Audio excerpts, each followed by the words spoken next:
morning, good afternoon, good evening. Welcome to the Virtual Book Fair of Australia.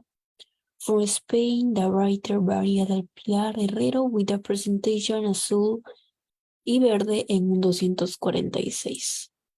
Accompanied by the Cultural Ambassador of Colombia, Roberto Cuadro. You can start the presentation, please, María. Thank you very much. Muchísimas gracias. Buenas noches. Gracias, Alison. Buenas noches, María del Pilar, acá desde Cartagena, Colombia. Buenos días para ti. Ya está casi despuntando el sol. Este es un encuentro poético. Acá anocheciendo, tú amaneciendo. Pero aquí estamos. Es lo que nos permite la tecnología, gracias a Dios, poder hacer grandes cosas como esta. Antes, quiero agradecer a Alan Morales, a César Salvatierra, a todo el cuerpo que ayuda a organizar que esta feria sea un completo éxito para que estemos aquí presentes dando a conocer a nuestros artistas en las diferentes ramas del arte. Hoy, acá de parte del Rincón Literario Verso y Prosa, tenemos a la compañera, a la escritora María del Pilar, quien nos va a hablar en parte pues de su obra literaria. Creo que tiene una nueva obra que va a salir a la luz pública. Bueno, te permito que hagas tu presentación, María del Pilar. Buenas noches, buenos días para ti, bienvenida. Muchas gracias, buenas noches para ti, buenos días para Australia, buenas tardes porque ya han pasado las 12 y aquí estamos amaneciendo, así que pues también para España pues buen despertar. Pues en primer lugar agradecer a todo el equipo por haberme invitado, era algo inesperado para mí. Y pues comentarte que lo que has comentado sí, ahora pues para finales del mes que viene esperamos que ya esté disponible mi nueva obra, Azul y Verde en 246. Ha sido todo bastante precipitado, la verdad, de pensar que no iba a regresar a la literatura como mucha gente tenía entendido.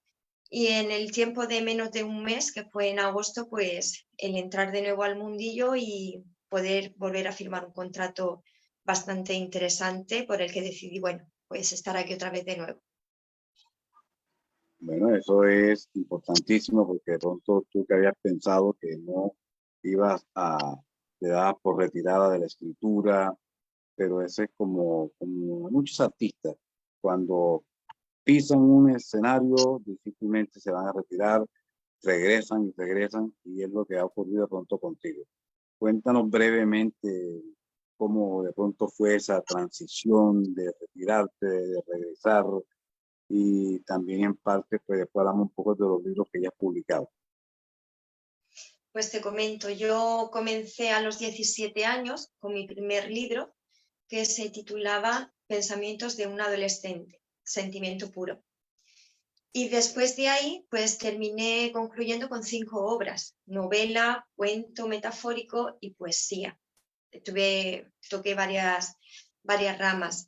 Pero bueno, lo que pasa, después vino la maternidad, tuve primero una niña, después el segundo embarazo y durante el embarazo de mi mayor sí estuve en activo, pero ya con el embarazo de mi pequeño ya tuve que dejarlo porque el tema de la literatura, al proceso de la escritura es un tema solitario, no tienes problema, pero a la hora de la promoción, bueno, pues requiere un esfuerzo y una presencia que yo ya, bueno, pues como madre me era muy complicado llevar la balanza de ambas cosas.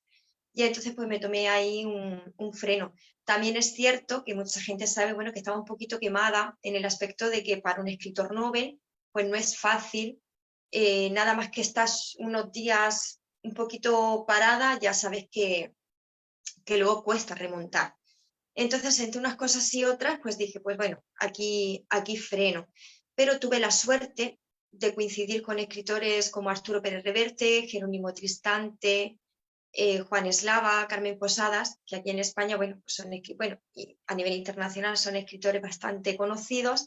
Y bueno, siempre tuve ahí también a José Belmonte Serrano, crítico de Zenda, siempre tuve ahí como ese apoyo, ¿no? De vez en cuando me escribían cómo vas y al final pues he terminado regresando. Creo que al final esto es como un vicio que no se puede dejar. En cuanto he tenido un poquito la oportunidad y los niños se han hecho un poco más grandes, pues he retomado mi sitio, por así decirlo.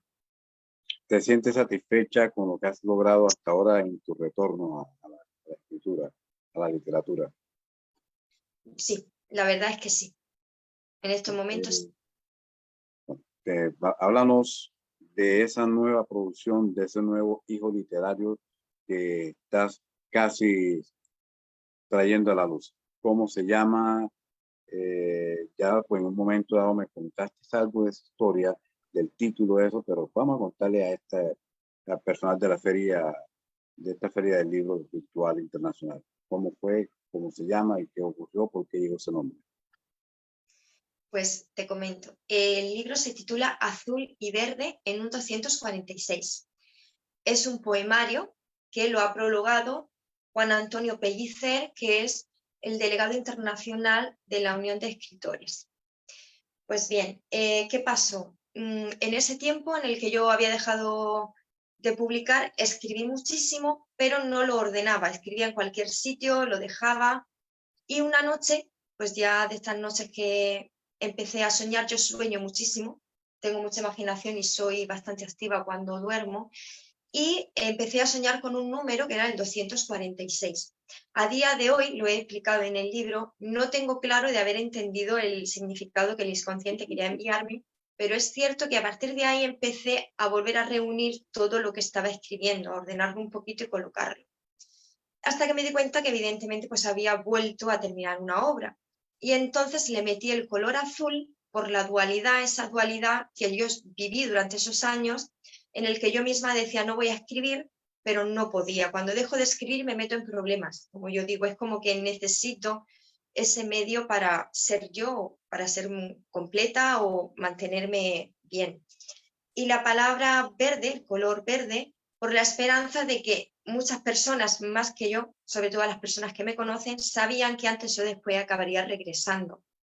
Entonces así compuse este azul y verde en un 246. En realidad fue sin querer. En realidad la obra no tenía título, no tenía, fue soñar con un número, empezar a colocar de nuevo y después añadirle los colores. Y así fue como la compuse. En realidad creo que esta obra nació sola, creo que es de las primeras que no he planeado, siempre pues he planeado un poquito cómo hacerlas. Esta ha salido por vida propia, como digo yo. Ha tomado vida antes incluso de estar terminada. Entonces podríamos decir que ese 246, que hace parte del título de tu nueva obra, está marcando una línea limítrofe entre un antes y un después de la escritora. Sí, se podría decir que sí. Sí, porque sí, creo que una vez estuvimos conversando, me dijiste que te retiraste, no voy más, no lo hago más, y regreso, voy, no voy, esa dualidad que tú nos comentas, que es una lucha interna que ocurre. No quiero, si Sí. quiero, no, pero de pronto sueñas con un número y me comentaste, coloqué el número en una hoja 246 y de aquí en adelante todo lo que escriba va debajo del número. ¿Es así? Así es. Y además es Bien. una dinámica que yo creo que ya se va a quedar conmigo. Digo, al final me voy a hacer amiga de los números, porque por curiosidad ya por este tema me puse a investigar y vi que hay un mundo muy interesante también. Entonces, realmente sí, fue así. Bueno, entonces es grandes cosas que ocurren, misterio de la vida, pero igual lo más importante acá considero es que salió una obra poética, es un poemario, ¿cierto? Cierto, un poemario. Y quien va a ganar es el público en general que vaya a leer este poema. Bueno, nos vas a entregar la lectura de alguno de esos poemas, los que tú consideres pues, más importante, el que más te guste, algo para ir ya conociendo esa obra. Eh, Háblanos primero, antes de leer, editorial, editores, prólogo, en fin.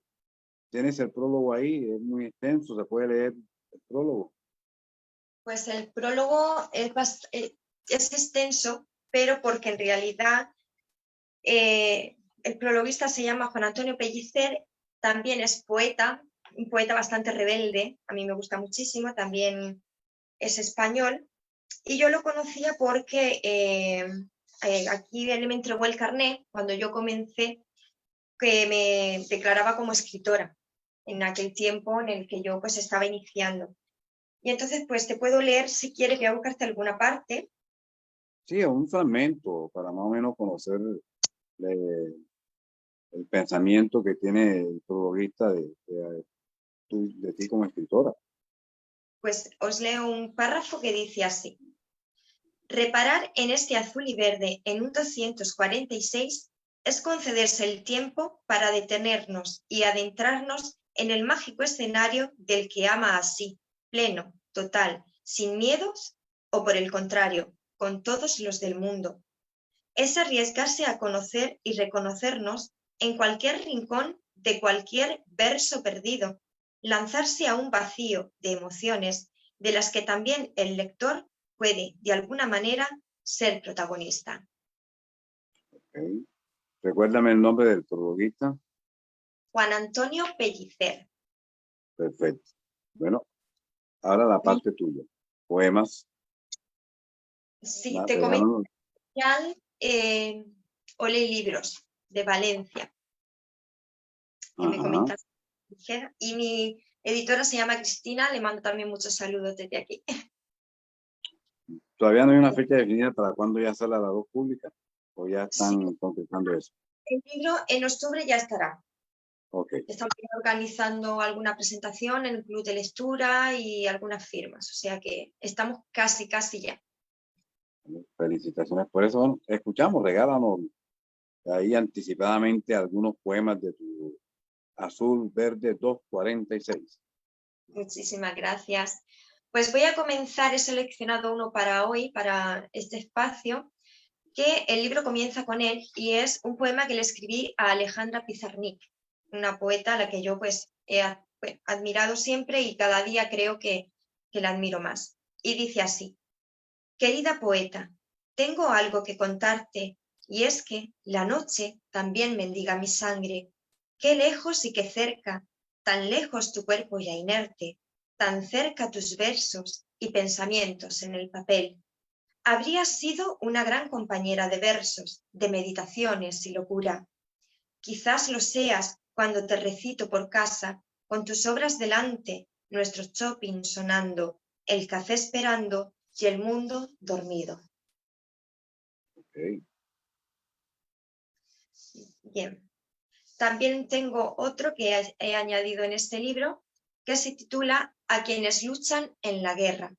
Y también lo he seleccionado porque ahora mismo, bueno, los tiempos que corren no son para menos.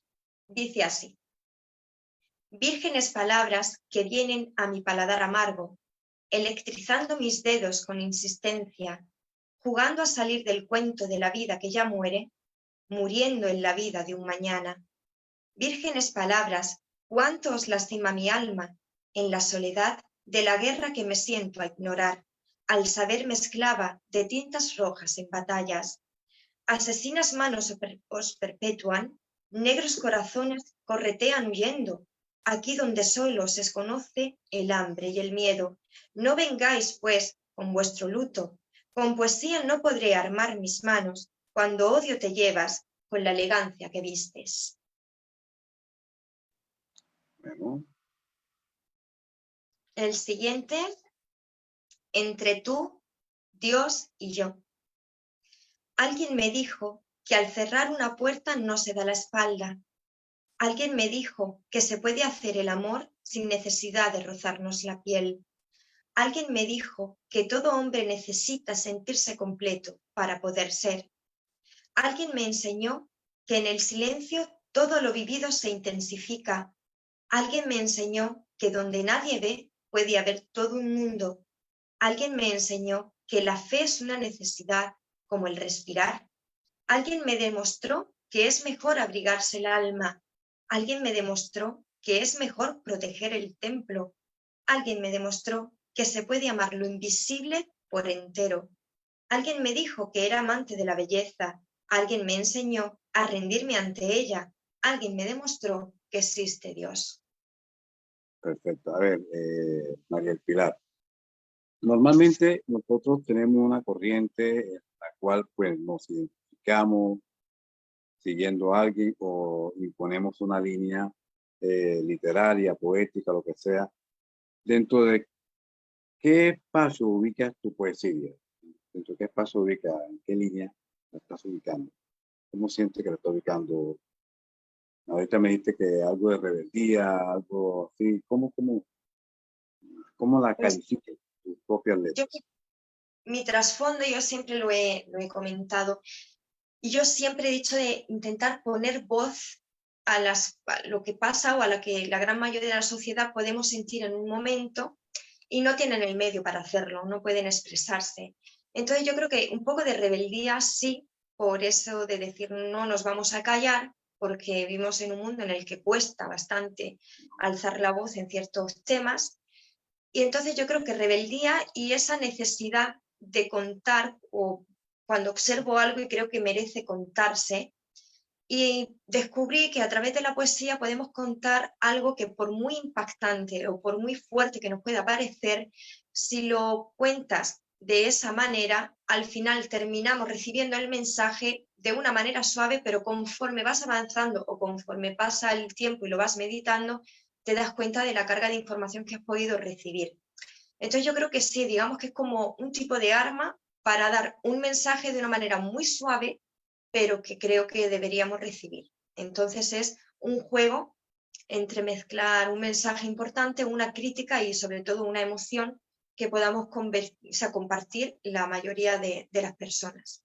Si lo consigo o no, creo que es algo que ya tiene que juzgar el lector. Correcto. ¿Alguna vez voy a traer a colación un artículo que leí o un capítulo que leí o vi de una serie del Chapulín Colorado, de Loco Luca, Colón Bonaparte? Eso es una comedia que dan acá, de origen mexicano, donde criticaba en cierta manera a los poetas, donde decían que los poetas solo servían para hacer revoluciones o que se morían del hambre o que tal cosa, lo otro. O sea, se estaba estigmatizando no solamente a la poesía, sino al poeta como tal. ¿Cómo tú ves hoy en día el horizonte para los nuevos poetas, como en el caso tuyo, que eres joven todavía, que está abriéndote camino, que aunque ya has hecho algunas publicaciones, pues estás reiniciando en este mundo? ¿Cómo ves? ¿Cómo ves la posibilidad de tener mucha acogida en este nuevo mercado que existe de la literatura y de la poesía? Pues es una pregunta muy interesante. Pues voy a ser sincera, creo que el mundo de la poesía y del poeta, que es lo que lo creamos, es un mundo muy desconocido en realidad. Estamos acostumbrados, también he escrito novela, por lo tanto, yo misma he experimentado que la obra poética es un trabajo muy desconocido, ¿no? Porque realmente es un trabajo en el que cada palabra, a mí me pasó antes de ayer, terminando las maquetas, las correcciones, que nos tiremos hasta las 12 de la noche y al día siguiente continuemos. Mi editora, yo, incluso le pregunté a varias personas de decir, oye, echarnos una mano por una sola palabra. En un poema, una sola coma te puede destrozar la obra. En un libro, por ejemplo, este tiene casi 80 poemas, una sola coma te puede tirar por tierra el trabajo de muchos años, porque es jugar con las palabras y como hemos dicho, o dice Juan Pellicer, en este caso hemos hablado de él, que también pone en el prólogo, hay poetas sensibles y poetas escribidores. Entonces no es lo mismo una obra en la que cuentes algo, des una emoción a alguien y luego tengas un espacio muy limitado. La poesía, a la hora de crearla, tiene un espacio limitado en ritmo, en estructura, en composición. Entonces creo que es un trabajo desconocido porque parece que es fácil. Siempre tenemos esa manía o esa costumbre, como dicen, el poeta es el que se muere de hambre o el poeta es ese enamorado adolescente que le escribe una carta a un compañero. Pero es mucho más, es un proceso y un trabajo de tener una idea, pasarla a una estructura muy pequeña en el que te limita por el espacio, por la composición y que el mensaje no se rompa. Hace poquito un compañero también escritor que se llama Juan José Lajara me dijo, ¿cómo puedes contar algo de una manera tan reducida? Y le dije, pues no escribiendo, yo no escribo a ordenador, yo sigo escribiendo a lápiz escribir a lápiz y tachar y jugar como un puzzle a que te encajen todas las palabras con las palabras muy necesarias para poder crear un poema. Un poema tiene que ser denso, corto y denso. Entonces creo que es un trabajo que está desvalorado. La gente joven, si se atreve o no con la poesía, yo de mi edad no conozco a muchas personas, por lo menos en mi círculo, que estén metidas en la poesía. Creo que aquí en España la tenemos como algo antiguo, ¿no? Como algo que ya no se lleva. Y creo que es un error, porque la poesía creo que es una de las creaciones dentro de la literatura que es más compleja a la hora de crearla y mucho más difícil a la hora de transmitir un mensaje con ella, porque cuando lo lees, cada persona puede sentir una emoción diferente y nunca puedes estar del todo seguro de saber si el mensaje llegará a ser como tú lo has querido presentar. Entonces sí, creo que aquí también pasa mucho lo del poeta es alguien que hace 2 garabatos pero no, el proceso de creación es muy largo y no es nada sencillo. Y como te digo, una sola coma en un libro de poesía te puede destrozar la obra entera. O sea, no se tiene piedad. La poesía no tiene piedad. Es algo a lo que dedicarte en alma y con un pequeño error ya sabes que la obra pues queda descartada. O sea, que es muy complicado.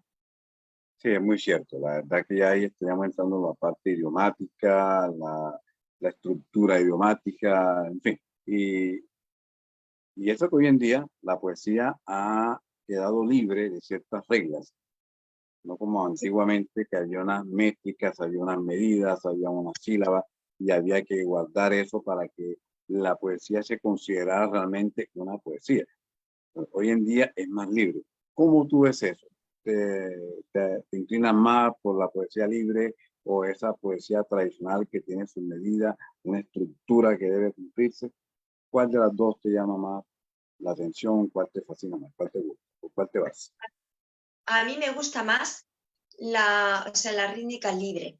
Es cierto, yo misma muchas veces la utilizo, pero siempre respetando, es lo que digo, siempre respetando porque el poema, como yo digo, se entiende mejor cuando lo recitas. Cuando dicen voy a leer poesía, está bien, pero es mejor voy a recitar poesía. Yo misma cuando leo poesía de otros autores, yo la recito en voz alta porque es el tono y la musicalidad que llevas, ese juego. Tienes que mezclar música también porque al final cuando la recitas te das cuenta de que lleva su propio ritmo según las comas, según las palabras. Entonces, me gusta la parte libre, la estructura libre, pero claro, es obligatorio siempre respetar el ritmo que es necesario para cada composición. Ahí es donde digo que no se tiene piedad, el ritmo no se puede perder, por lo menos para mí, ya no como escritora, porque como escritora sería fácil hacer lo que me apeteciese, como lectora, y lo respeto a la hora de trabajar, es respetar siempre la musicalidad y el tono que por sí mismo te pide el tema que vas a tratar. Entonces, dentro de una libertad, siempre manteniendo y respetando lo básico y lo imprescindible, porque si no un poema, yo siempre lo he dicho, ya no sería un poema. Tenemos que diferenciar bien que un poema requiere de por sí respetar esos parámetros, es imposible no respetarlos. Y es que a la hora de leer o declamar un poema hay una gran diferencia. Leer un poema pues de pronto puede ser hasta plano. La lectura puede ser plana. Y llegaron las mariposas amarillas, se posaron sobre el lindo cristal y ahí hicieron una extensa alfombra. Listo, ya, leí. Pero cuando se declama, se le imprime como que más sentimiento y ahí es donde se usa lo que vos me decías ahorita. Hay que tener en cuenta el punto, la coma, porque ahí está la esencia de lo que se va a transmitir. Y ahí está la musicalidad. También voy a aquella parte. Cuando se hace lectura o una declamación, si no se hace la pauta correcta, también se distorsiona la estructura total de la poesía y hasta se daña el mensaje. ¿Cierto? Cierto. Y yo es algo que tengo que practicar todavía, porque yo, aunque no lo parezca, soy muy tímida. Y a mí me ha pasado en recitales. Cuando leo de otros autores no me pasa, porque tengo la seguridad, pero cuando recito algo propio, aún me pasa que yo misma digo, tienes que acordarte de respetarlo al mínimo. Y es verdad que con los nervios algunas veces reconozco que no lo hago, Pero sí, Claro. ves, esa es una tarea pendiente para mí, pero es cierto, la poesía, como yo digo, es un tesoro, realmente es un tesoro que tenemos, hay que respetarla, hay que entenderla y hay que cuidarla. Por eso es tan delicada. Entonces, también es cierto, yo siempre he dicho, lo que es muy delicado siempre tiene dos caras, al que le apasiona y el que lo tira, el que no lo quiere y dice, no, es que esto no, o lo juzga, ¿no? Pero es por eso que es delicada, la poesía es delicada. Tu formación poética, por decir algo, ¿ha sido empírica o has tenido la oportunidad de pronto de estudiar, hacer talleres de poesía para tener una mejor comprensión de la misma y llegar a hacer una poesía mucho más estructurada, más profesional? Pues mira, mi escuela ha sido la papelera, siendo sincera. Yo empecé a escribir de muy pequeñita, digamos que yo, pues, bueno, he tenido una vida, tengo 30 años, pero he vivido un poquito de todo por circunstancias. Y yo de pequeñita escribía porque era mi forma, pues, de descargarme, ¿no? Encontré ese modo de descargar, pues, ciertos sucesos que pasaban en mi entorno. Y fui a un taller, pues, ya por la adolescencia, porque quería, como tú dices, coger algunos trucos, cultivarme un poco más, pero he de reconocer que yo ni siquiera tengo estudios. A día de hoy he conseguido una plaza, que empiezo la semana que viene, para estudiar, porque voy a estudiar por fuerza, es decir, yo no soy una persona que he estudiado y después me he hecho poeta, no, yo nací poeta, como le dije a mi editor, a veces creo que por maldición, porque es algo que aunque he intentado dejar de hacer, no puedo. Y ahora voy a estudiar, voy a formarme porque la poesía me obliga, ya vas cogiendo un avance, vas posicionándote en ciertos niveles y dices, no, es que lo necesito para seguir. Entonces, Así es. realmente, a mí me marcó la vida la poesía. Yo siempre le he dicho, no, yo no me levanté un día y dije, voy a ser escritora. Yo siempre he dicho, escribo porque cuando escribo me siento libre y me siento yo misma. Lo demás, pues me ha obligado a empezar una formación, pero realmente la formación la estoy empezando ahora. Después de haber publicado, o bueno, publicar este va a ser el sexto libro, es cuando he dicho, no, yo necesito para seguir avanzando tener una formación. Pero creo que para ser poeta no se necesita realmente tener un título académico. Creo que no sé cómo, yo en mi caso no sé cómo lo he desarrollado, es una habilidad.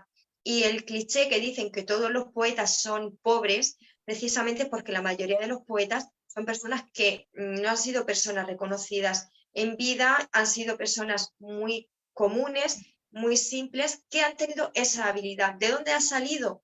Yo no lo he descubierto todavía, pero sí comparto, y la historia creo que lo ha demostrado, que la poesía es algo que primero te llega, primero la conoces y después sí, después te marca un camino en la que si quieres seguir ahí, te cuesta un sacrificio y hay que cumplirlo.